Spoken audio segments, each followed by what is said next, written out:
Yesterday is history. Tomorrow is a mystery, but today is a gift. It is not our abilities that show what we truly are. It is our choices. Hello and welcome to Jen Taylor Rerouting, where being rude is never acceptable, but sarcasm is welcome and swearing isn't always a bad option. Let's get started. Welcome to Jen Taylor Rerouting. I am so pleased today to be interviewing Stacy Brookman. Stacy, how are you doing? I am doing wonderful today. Great. I am so thrilled about this interview. Such an interesting story, but I want to jump in at where you're at right now. Your website is Stacy Brookman, your name, pretty easy, stacybrookman.com, and people can find you there. Yes. So tell me what you do with your website and your business. Sure. Well, I am a life story and resilience expert. So I help people write out their life stories and their tough stories in particular in order to recover from them and become a more resilient person. So on my website, there will be courses on there. My podcast called Real Life Resilience, Stories of Recovery from Life's Most Difficult Trauma.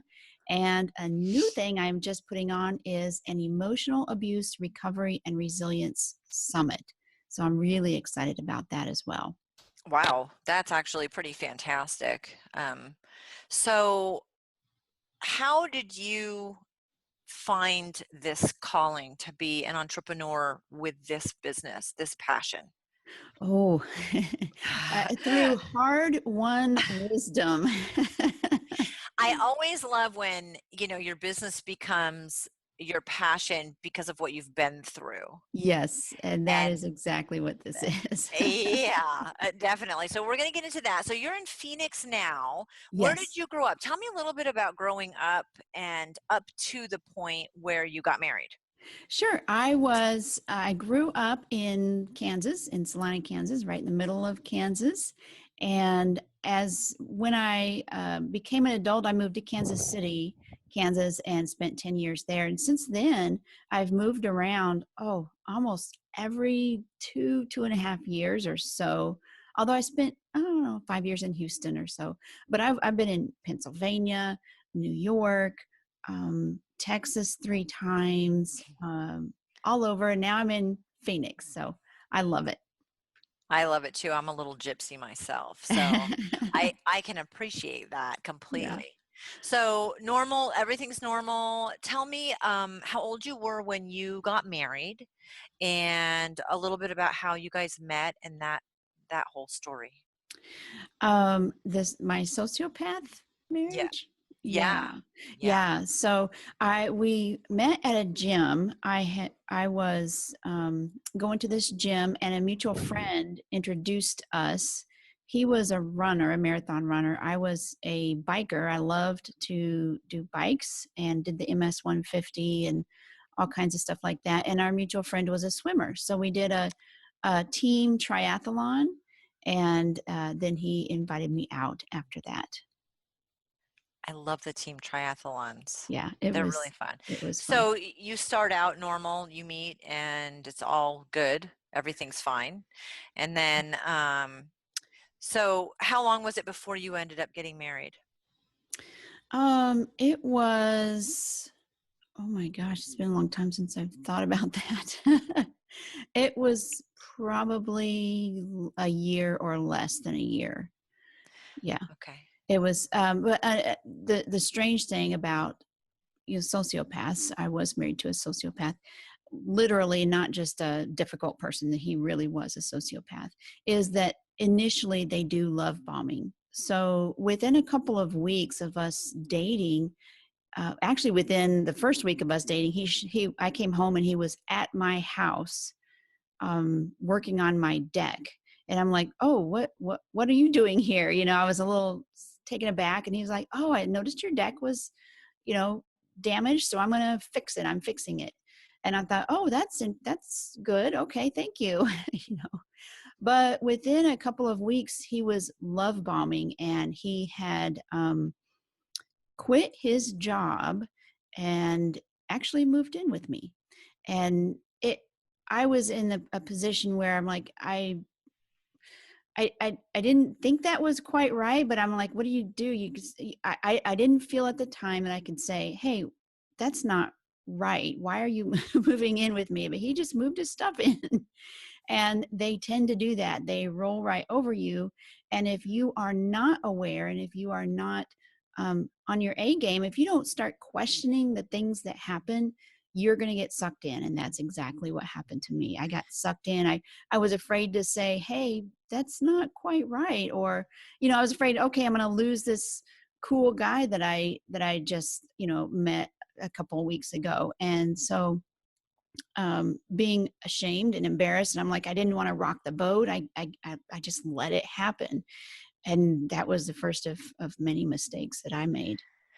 And it's so hard. I mean, there's hindsight, being Mm. 2020, when you get steamrolled like that and you feel like it may be off, but it does. I mean, I want people to understand that feels good too. Right.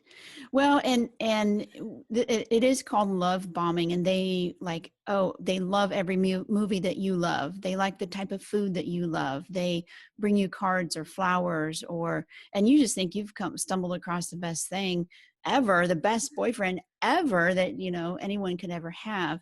And if you find somebody like that, watch out, because Yeah. it's a pattern that sociopaths and narcissists use to suck you in. And they do fly under the radar. They do things that are just not quite right, not quite what a normal person would do, but you tend to overlook it because all of those hormones and all those things going on in your mind and your body are telling you, okay, this is good. This is a good thing. Keep on going with it. Don't mess it up. Well, yeah. And I mean, it's nice to have somebody remember your favorite stuff. I'm a normal person and I don't Hmm. remember everything all the time. Right. And my kids are the first ones to point that out. Like, you didn't say happy birthday the first words out of your mouth in the morning. Oh, I didn't remember that it was your birthday for an hour. I mean, like, honestly, I'm human, right? Right. But these people seem superhuman, and I would think you'd feel grateful to Yes. have someone that pays that much attention to you. Yes, especially after I had been married before, and my first husband cheated on me twice. And so I was feeling and rejected me for this other woman. So I was feeling, unloved. I was a discarded person, and that played into my whole accepting of, hey, somebody does love me. I want to cling to this, and Yeah. disregard the red flags, and there certainly were red flags. Yeah, and again, that's a hindsight issue, isn't it? I mean, Hmm. yeah, I can say to you now, like, if he's moving in 2 weeks, did you think that that was okay? But Yeah, it is partially that it feels so good and partially that you're being steamrolled, correct? exactly. It's kind Yeah. of both. And if that happens, and then you don't want to, I don't know. I was always worried that someone would, I would do something to rock the boat. And that was kind of my personality in general. I would wait. And then if I would never be the first person to speak up. And I had been trained as an adult or as a child to not raise my hand from kindergarten on up. So, you don't be seen, your voice doesn't need to be heard. And so that all played into it. Then my first husband who cheated on me, that all played into it. Yeah. And so it was if anybody's out there that has been sucked into this, don't blame yourself. Just take steps to get out. You don't worry about the shame or embarrassment that you accepted this, you did it. Yeah, I'm embarrassed that I allowed this to happen. I mean, it was my own house. But it's just move from here and take the steps to get out. Well, and I think in some situations, don't you feel like you question if you're going crazy or not? Yeah, that actually came later. Okay. I didn't, he didn't start that sort of thing, crazy making, until I was fully sucked in. Yeah. Okay. Yeah. So it was going really well and he moved in and you had warning flags, but you kind of pushed them off. And you're right. I mean, Mhm. if you've been cheated on and, you know, we all do different things. There's no judgment at all. I was Yeah. married and was cheated on. Mhm. And I married the guy that was like my best friend who was gay. Mhm. You know what I mean? Like we all, because Right. you don't want to feel that way again. I wanted somebody safe. Right. Mhm.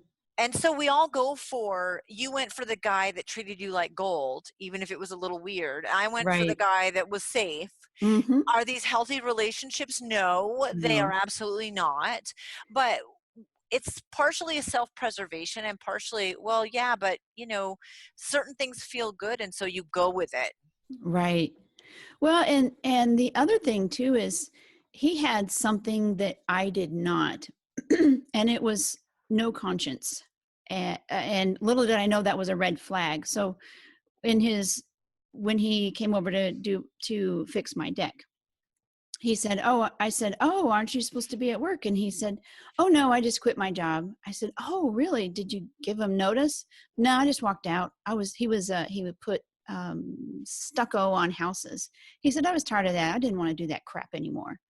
And for now I see that's a red flag, red flag. He could not keep a job more than 6 months ever in our entire 10-year marriage, um, almost. But for me, I was like, I had such a heavy conscience a lot of time. I would feel guilty about things I shouldn't even have felt guilty about. That's just kind of my brain. And to have that freedom to just leave a job, I would never think about just walking out. But oh my goodness, here's somebody who's doing that. How cool is that? Wow, somebody who doesn't have that burden of a conscience. Little did I know that lack of conscience defines a sociopath, and that would get me in trouble. It would lock me into a crazy, crazy relationship. So you got married when you about a year in Hmm. to that. So were Hmm. things pretty rosy up until that point? I mean, I know you're seeing lots of red flags retrospectively, but in the moment, what were things pretty okay? Yeah, they were okay. They were a little odd because then he said, "Oh, I have some friends down in Corpus Christi, and we were in Kansas City. Let's move down there, and you can quit your job." And I'm like, well, I've worked here for a long time, and so I ended up being able to transfer, but away from where my family was, Ah, where he wanted, and it sounded cool to go. Hey, let's go live by the beach. But then every little thing, like then he would get a job and then he would quit, walk out, you know, all these types of things. And at some points it was kind of cool that to live this lifestyle, but a freeing, sort of lifestyle. But on the other hand, you have to pay bills. Um, you have commitments. And so I ended up being that commitment and paying the bills type of person, which was yeah. entirely purposeful on his part. Well, if you don't have a sociopathic personality, I mean, most of us try at least to be responsible and pay our bills and not Right. walk out of jobs. I mean, it's not, that behavior is not normal Right. for most of us. And you're right, like bills need to be paid. And so you'd feel tremendously guilty if you weren't working as hard as you could, right? Hmm. Yeah, exactly. And at this point, you're kind of rolling with it. Yes. So Yes. and it's not like, I mean, yeah, there's a plan B, you can leave, but when you make a commitment and you marry somebody, you're supposed to kind of stick it out through that stuff, right? Exactly, which played into like I said, I have a very heavy conscience type of mind. So I'm like, and shame came into it as well. What would my family think if I left Kansas, where all my family was, moved to Texas, which I did, and then ended up leaving this person? Okay, I've already had one marriage fail. Now I have another marriage fail within a short period of time. What does that say about me?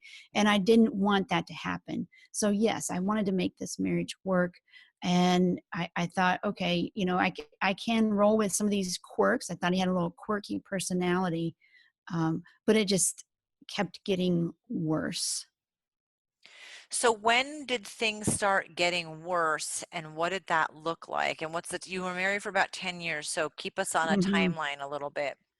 So we had our first child, and he was getting oh, very controlling. So, where we lived, what car we drove, what we did. And I remember when my daughter was just a week old and we went to visit some family that were in Texas, and he wouldn't let anybody hold her because he said, I just don't want anybody to hold her because of germs. Well, and these are family. They wanted to hold, my daughter. And I thought, okay, it's a little odd. I don't think there's going to be germs from, the family, but I get it. And later on, I learned just how hurt they were that we visited, but no, you can't touch the baby. And so it's just a little odd, but it's not, there are germs. So it's not totally outside the realm of, Yep. you know, so, it's these things that are so subtle and hard to describe, but I went along and I went along with it and I went along with it. And, ultimately he would, when we moved, he would want the biggest house. He would want he wanted to be on South Padre Island where he could be by the water, and oh, we make enough together to be able to do this. And so we did it. We bought a house, and then he would quit his job. And then I'm like, oh my gosh, what am I going to do? We can't pay the bills. And so I would, try my best to get a promotion. And that's why we've moved. That's why we moved every 2 years, because he would get a job and quit, but he would say, okay, we have to have this sort of house. When we moved to Houston, he's like, oh, we want to be in a horse community. I'm like, we don't want to be in a horse community. And we ended up being in a horse community. And again, my voice, I did not speak out my concerns. If I was afraid what I would, that what he would react to if I said, hey, you can't keep a job. That was the truth. But I was afraid to speak that out loud, to tell somebody, hey, you can't keep a job. We can't work based on both of our salaries. We can't set our budget based on both of our salaries. We have to base it on mine because you can't keep a job. That was the reality. And I was embarrassed to say that to him. I was afraid to say that to him. Now, he never hit me. He intimidated me, but he never hit me. And that's emotional abuse. The things that he did, belittling, keeping me in financial uncertainty, all the types of things that narcissists and sociopaths and emotional abusers do, I was under that control of. And I didn't realize it. I didn't have a name for it. I was just like, I'm just trying to get through life, right? I'm just trying to get through here. And we had our second child, and things just kept getting really difficult. And one time, this was kind of a breaking point, one of the breaking points for me. One time I was in the driveway in a car, and the kids were in the car, and I pulled up the emergency brake. It was his car. I went in to get something, and when I came back out, the car had rolled back down the driveway. There was a little ditch with a little curve in the driveway, and the car almost went off into the ditch. The ditch was like about 4 feet tall, but it scared the kids, scared me, and he came home and he was furious. He's like, he took my phone, he smashed it.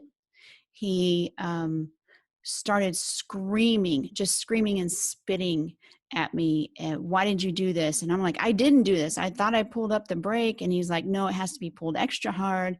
And so he smashed my phone. He took everything, and he said, you get that car out and fixed. And until, you cannot do anything until you get that done. So I'm like, well, now I no longer have a phone. How am I going to do that? So I got on my computer, and called one of my coworkers, or emailed one of my coworkers on the computer, and she came and picked me up. We called the tow truck, got it, it had to be, kind of pulled up and over.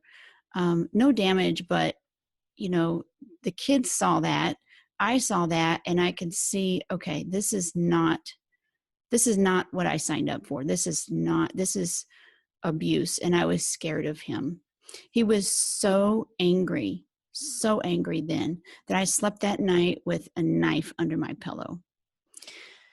And it was just incredible. So that stress. And so shortly after that, I'm like, okay, this is it. I don't want to do this anymore. And that was along with all the other emotionally abusive things that had happened all along the way. Very controlling, telling me what I can do, what I can't do. And so I tried to leave, and I said, okay, I'm going to, this is it. I'm going to leave. Immediately, he pulled both kids, and they were like 2 and 4, I think, or 4, 3 and 5. He pulled them in. He said, Mommy doesn't love us anymore. Mommy doesn't love me anymore. She's leaving. And they were crying and crying. I'm like, no, that's not, no, stop doing that. Okay, I'll stay. And of course, there's a lot more to that whole story, but it was really tragic. I'm like, okay, I can stay. I can work this out. No, don't do that to the kids. And, bringing the kids into it just crushed me. And he knew that was a ploy, So then things went along for a little while, trying to get things together. And he would, there was that whole honeymoon phase after each one of these incidents where, oh, everything's fine. We're doing great. What do you want for dinner? And then pretty soon there'd be another incident. And I remember one time it had gotten so bad that I'm like, I can't do this. I went to an attorney, and the attorney said, just so he doesn't damage the kids, because that's psychologically damaging to the kids. You're not supposed to do that. Because it is, why don't you take the kids to another place, and at the same time you do that, I will file this divorce decree on him, and then we'll let the courts, we'll let everything go through the courts. So I did. And that was very, very tough, because he was extremely angry. He would call up. He was, just calling me every name under the sun. And I was scared. I was scared for my life. I was scared for my kids' lives. They stayed 2 weeks with a friend of mine. And ultimately, he love bombed me again. I hate it. I hate it that it happened. But I mean, I could have made it permanent back then, but I did not. I returned. And I returned one more time after that as well. And it's embarrassing to tell my family, okay, we're done. I'm done. And then to say, okay, we're back again. But he was like, okay, let's go to counseling. And I'm like, okay, maybe that's it. Maybe let's go to counseling. But it didn't work. It never did work.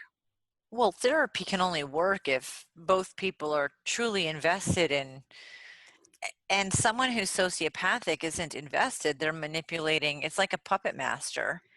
And the other thing, I mean, I want to point out, not because of you, but it is abuse like that is insidious. It's not a switch. It's not like flipping the lights on in a dark room and it's glaring. It kind of creeps its way in. It's sort of like boiling a frog.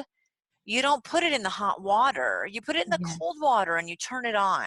Right. And it happens. It's a very slow process. And there are these moments of great times and memories. And you just keep thinking, if it was just more like that. Right. If we had more of those times. And, I kept thinking all along, how bad is bad enough? Is it that he yelled at me? Well, is that bad enough to divorce? Or that he couldn't keep a job? Is that bad enough to divorce, and taken individually, none of those things were really bad enough to divorce somebody. And I had a very strong moral and very strong, like, you are committed to this person. And so, I'm not being beaten. I don't have bruises. But I had bruises on the inside. You know, my self-esteem plummeted, my self-worth plummeted. I got to a point where he confused me so much, and I allowed myself to be confused, but I was so confused that I could not make a decision. And that actually has stuck. It's very hard for me to make a decision on a lot of things to this day. And a lot of abuse survivors find it hard to make a decision. I wrote an article on Medium called I'll have a side of damaged psyche for dinner, please. Because when you, like, what the simple question of what do you want to have for dinner? My answer was never right. And finally, I gave up on anything. Where do you want to go to the movies? What do you want to do? My answer was never right. And I gave up making those choices, making those decisions. And if you're in this so long, you just eventually, why fight that fight? Why are you asking me, basically, if you're never, we're never going to discuss it or have my opinion doesn't matter. So I'm not going to have an opinion. It was And part of the emotional abuse. Exactly.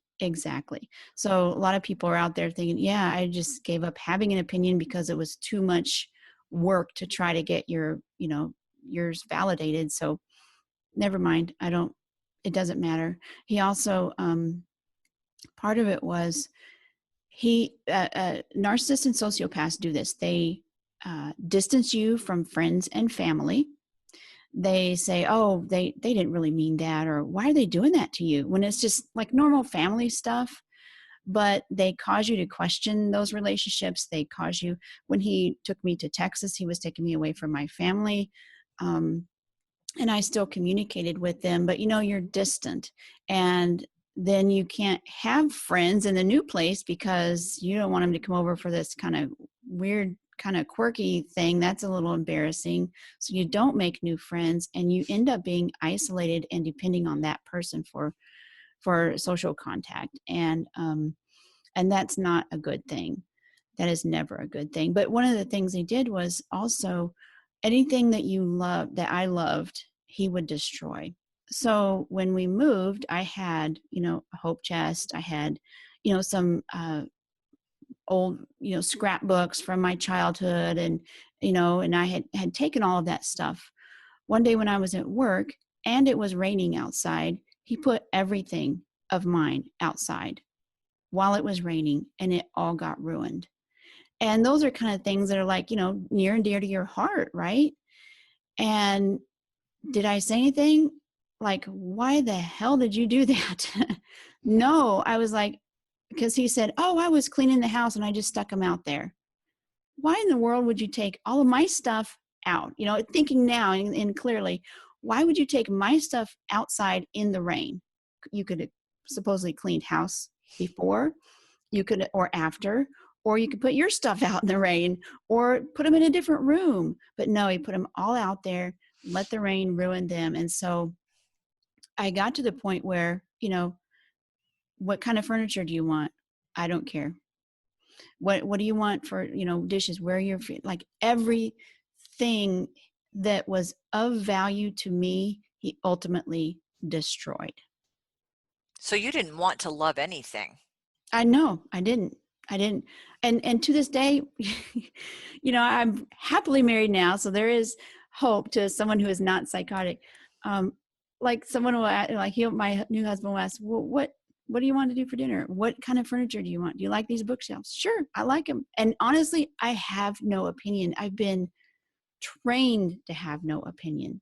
And it's a little bit of it has creeped back in, but for the most part, you can't hurt me anymore. Nobody can hurt me because I don't care what we have for dinner. I don't care what movie we go to. I don't care what furniture we have. I don't care what our dishes look like. I really don't care, honestly. And You've so become that's, numb. yes, yes. And And so, that's a self-preservation. It's just the afterwards not getting it back that's hard. exactly, exactly. And I guess maybe I am afraid of getting that back or having an opinion because it could still, it could still be taken away. And I know that in my brain, but in my heart, I still don't make decisions well. What was the final straw? If you'd left and come back a couple different times, what finally made it so that you broke free and you were absolutely done and you didn't look back? Oh, that's a great question. Well, when my kids were, 9 and 7, they, my youngest one came in to my room and said, "Hey, I want to get on the computer and play a game." I said, "Okay." There's a password up. It was a desktop back when people had desktop computers. So I went and undid the password for her, and my husband's email was up. And I noticed the email had a confirmation from Craigslist that said MF M for MF. And I kind of kind of read the first sentence, and he was advertising himself as a sex toy for couples on Craigslist. And I'm like, okay, that's it. He's endangering me. I kind of had suspected some things before, but again, ignored my gut feeling. And so I scooched her off my lap really quick and said, go play somewhere else. And I looked at it and I was like, oh my gosh, his write up. He was doling out love advice. He knew nothing about love. And at this point, I was to the point where, I'm just going to stay for the kids until they get old and older. And then that's it. I'm not taking this anymore. But with this incident, something triggered in my brain. I did not want my kids to have the same relationship. And when kids see this growing up, they're going to get in similar relationships than you are. And it broke my heart to think that my two beautiful young girls would experience the same hurt that I had experienced over the last 10 years. I did not want them to go through that. I did not want them to think this was a normal family. It was not. Yeah. And so I sent that email to my sister. Then I quickly marked it not read, and put the lock back on the computer and finished doing what I was doing. And I immediately went to an attorney the next day, and the attorney said, take that computer and take it to a forensic place, and they can verify that's where the email came from, and then we'll go to court. It'll be simple because that's pretty obvious, right? So after I came home, I was talking to my mom, telling her what was happening. This is it. My mom, oh my gosh, she's just been a rock for me throughout this whole thing, back and forth, back and forth. But anyway, I went to bed. I didn't get the computer yet because I was, I'm like, I didn't know what to do. It was, just about evening. So I played like everything was fine. And the next morning I got up, I was going to put the computer in my car and then drive off to the place. And I went downstairs and the computer was gone. And I was shocked. He came in the room, storming in the room, the closest he has ever come to hitting me, spit coming out of his mouth. And he said, I know what you're doing. I'm going to take the kids. I'm going to take the house. I'm going to destroy your job. I am going to take you down. And I was literally shaking. I was scared to death. In fact, I'm just feeling scared just as I'm repeating that and telling you. I was scared to death. And so now I didn't even have evidence. I did not even have the evidence. I mean, I had sent the email to my sister, but anybody could create an email, right, and send it. So the evidence was in the computer. And that started the 2-year-long, drug out, very expensive divorce with a sociopath. I mean, and it started, then I really saw crazy. I thought I had crazy before. I really saw crazy. He would do everything from, once we were completely separated, he came into the house and in the middle of winter in Rochester, New York, cut the wires on my heater and then called Child Protective Services saying, hey, she's not providing heat for those kids. And they showed up, knocked on my door. Luckily, that next morning, I'd found somebody who just happened to have some free time, came and fixed it. We took pictures. It was sliced. That's not a malfunction. It was sliced.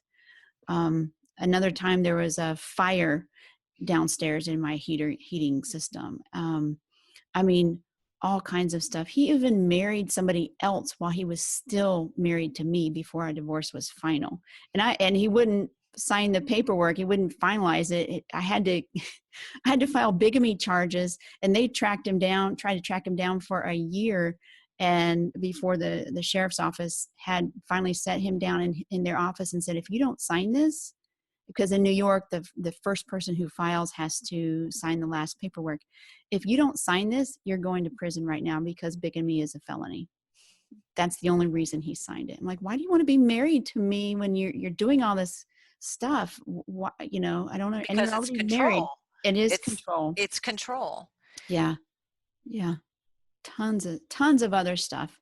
But let me tell you let me give you some hope though. In the midst of all this craziness, I mean, so much game playing. Let me tell you another thing too.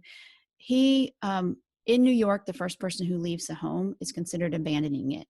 And so both of our attorneys advise us stay in the home. So for an entire year, both of us were in the home getting a divorce with the kids there. Crazy. New York is just nuts. And so in the meantime, he stole every single thing that he possibly could from that home. He stole all the kids' scrapbooks that I had made. He didn't really parent the kids at all up until this point. But after this, he was like, oh, I was a stay-at-home dad. I'm like, no, you weren't. We have tax records and we took the kids to daycare every day. I was at work. Oh my gosh, just I could tell you stories upon stories. But anyway, now I lost my train of thought. What I was saying. What was it like living together for the year for when you guys didn't want to abandon? Oh, it was horrible. And they use silent treatment to cause you to just go crazy. He would say I said some things that I did not. He would be completely silent. He would tell the girls, go tell your mother that this, and I'm like, I'm in the same room. Why don't you tell me? Oh, I was telling you, he was stealing everything. He stole all the scrapbooks, all the tax records, every documentation. He stole, vacuums, anything of value in the house at all. He stole. In fact, the judge started seeing some crazy stuff. So he said, okay, you guys are going to alternate in and out of the house. You do 3 days and then you do 3 days and let the kids stay there.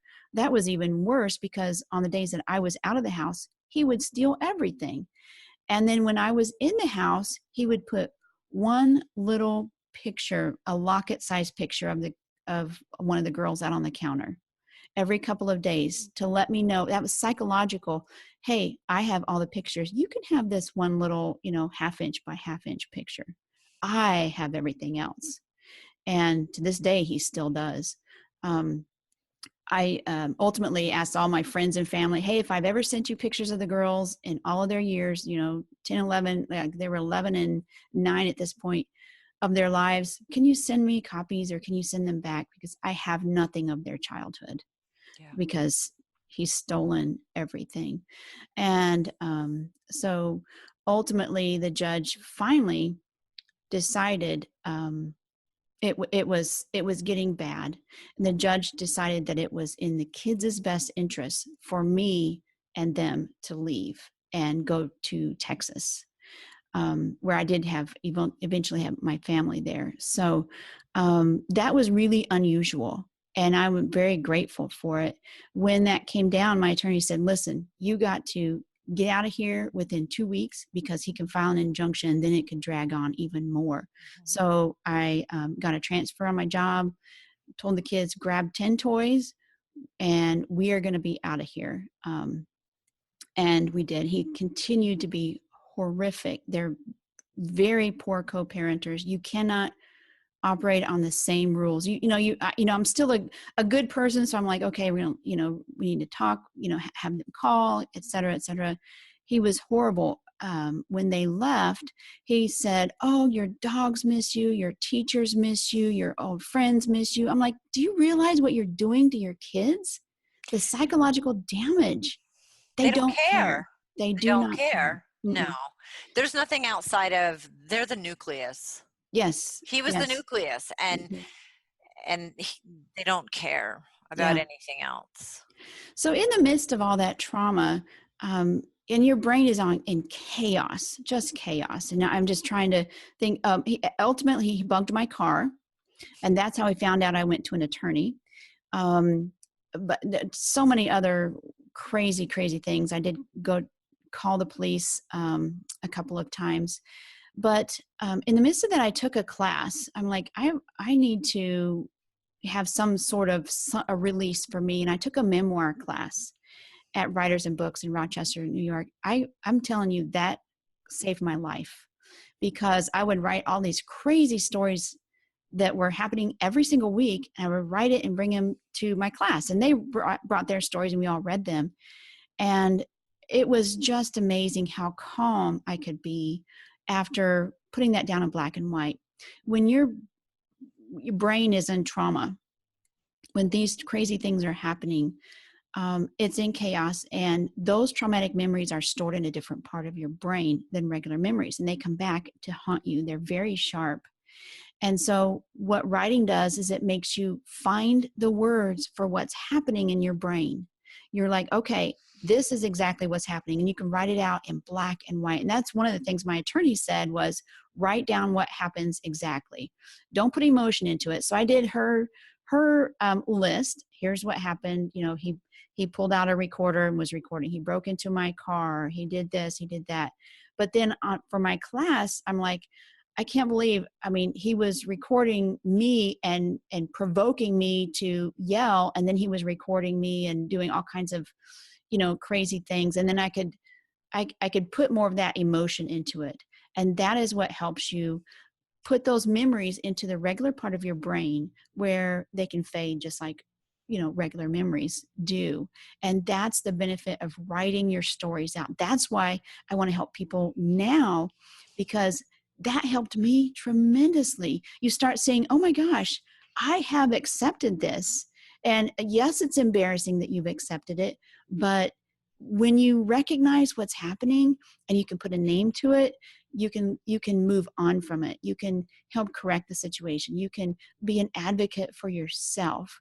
And so that's why I tell people, even if you're not a writer, write down your traumatic stories. Even if they're over with, write down your traumatic stories. And there's a lot of scientific evidence and scientific research behind this. It's even called the 2-minute miracle. One of the studies from the University of Texas dubbed it the 2-minute miracle because just 2 minutes a day of writing down crazy stuff or your emotions and things like that can really benefit you. It even boosts your immune system. So that's crazy. I love this stuff. I want to wrap up because I want to talk more about that. I love that you segued into that. How old are the kids now, and what's happened since that? How much time has passed? It's been 8 years. Okay, so quite a bit of time has passed. Do the kids have much of a relationship with him? Well, they have had to go back 3 times a year since then, and for visiting. And every time it's gotten better in later years because now they're 19 and 17 and they can speak up for themselves, and they're starting to see, they've started to see exactly, they know what he's like now. He's, without me telling them, they know he's crazy. And not only that, he treated his second wife, just like he treated me. Now he's married again, treats his third wife just like he treated me. And they come back with stories of, his angry silence, his outbursts about little things like a dropped flashlight, controlling behavior. And it breaks my heart for that other, those other women, because I know they were sucked in just like I was. And he repeats this and repeats this and repeats this until we get smart and get out of it. So, but they are doing wonderful. One is going into college. One's getting ready to be a senior next year. Well-adjusted. We, have a little bit of, remnants of some tough issues, but we have weathered it really, really well. And I'm very proud of them. Really excited. And that's the thing is I know some people can't get away. And so that, that emotional abuser is still in the kids' lives. But if you know anything about the ACEs study, adverse childhood experiences, everybody should look that up. Having one stable parent, love from that parent, hugs, and that can help ameliorate some of the really tough things from the abusive parents. So try to get out as well as you can, but and then your protection and your love for your kids really helps them to get beyond that abuse. I'm glad you brought that up, because when there's a parent that's not abusive, and like I said earlier, like we're never perfect, right? And right. Kids remember like every single thing that we ever did to remotely screw up, and right. Even when you're a really great parent that tries really hard. So it's very reassuring to know, yeah, we know you're not perfect, but if you're in a situation that is abusive, what you're doing goes a long way. Yes. And it really does. I'm going to look that up, because my kids have gone through that. And I think, holy cow, am I going to be enough to make a difference to them? You are. Dr. Nadine Burke Harris is a real pioneer, and she wrote a recent book called The Deepest Well. And that goes through the ACEs study and talks about what you can do to help children in trauma, even if you're an aunt or if you're somebody, caregiver. Everybody should read that, because when whoever touches a child's life can help them navigate through, even if they're still in those bad circumstances. You can be that rock for them and help them not to have the children who go through this have more health problems. They die earlier, they have cancer more, they have endocrine problems more, overweight,